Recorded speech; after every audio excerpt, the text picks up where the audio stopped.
Hi, this is Dr. Bradbury with Wellberry Health again. I'm here starting off our series on lifestyle medicine. We'll be talking about 6 pillars of lifestyle medicine. So lifestyle medicine is taking care of your health without using medications, or taking care of your health while emphasizing the things that are not just medications. This is something super important for people to keep in mind, and it is taught in medical school that lifestyle is important. However, it is not driven in hard and heavy like so many other things like the medications we need to learn.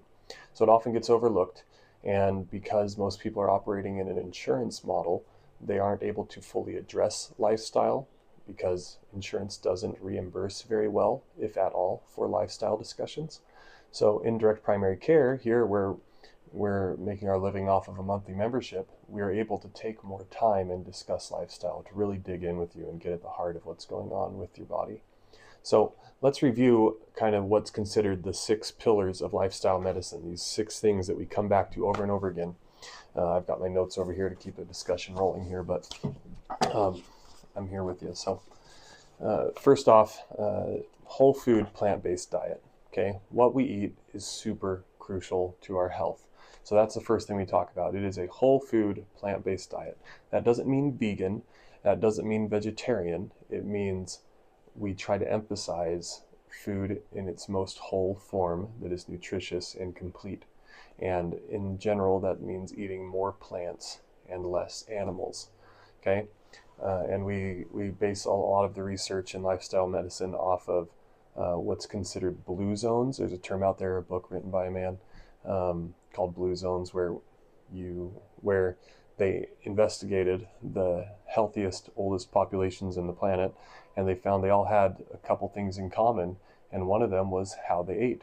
And in general, it was a whole food, plant-based or plant-predominant diet.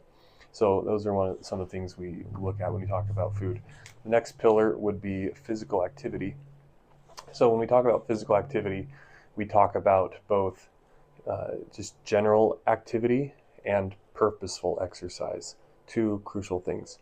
So we'll discuss those more going forward. The third pillar would be stress management. We know that our stress levels impact our immune system. They impact the general inflammation throughout our body, which impacts our ability to heal or to stay healthy. So we talk about ways to mitigate stress in your life. Next, we talk about avoiding risky substances. Some common ones that we often address are coffee, tea, alcohol, and some ones that people often overlook, like caffeine, or we will address marijuana head on as people are concerned about marijuana and its potential health benefits. We have mounting evidence that there's actually a lot of trouble coming from marijuana use. Pillar number 5 is restorative sleep. So what that means is quality sleep, 7 to 9 hours, unbroken. Maybe waking up once to go to the bathroom and take care of a child that needs your attention at night, but really emphasizing that good sleep. All of your other pillars and your other good lifestyle choices are based on you feeling good because you're not tired all the time. And then our last pillar is social connection. Our social connectivity is crucial to our health. The more connected we are with others, the more resilient our brains and bodies are to the stressors going on around them, and we have more resources to draw from. So those are the 6 pillars that we emphasize, and they're kind of a new, we approach them kind of like we would approach medication. When you approach medication, you think of what's its dose, how often do you take it, how long are you going to take it for. That's how we should approach our lifestyle. What's the dose, how often are we doing this lifestyle measure, and how long are we going to do that for? So when we think about dose, we say, are we doing an adequate dose or intensity of this lifestyle modification to actually make a difference in our health? So expect a prescription when you come out of our office for lifestyle measures, because I'm yet to run into a healthcare concern that cannot be addressed, at least in part, by lifestyle prescription. And the final thing I'd like to discuss and make aware is, with each of these things, we talk about a SMART goal framework. That's S-M-A-R-T, specific, measurable, attainable, relevant, and timely.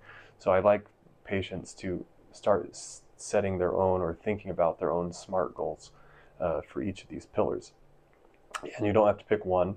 You can pick 2 or 3 or 4 or 5, or you can just kind of think about, maybe you're in that pre-contemplative phase, thinking about, I don't know if I am, but I'm feeling it out and just kind of learning more.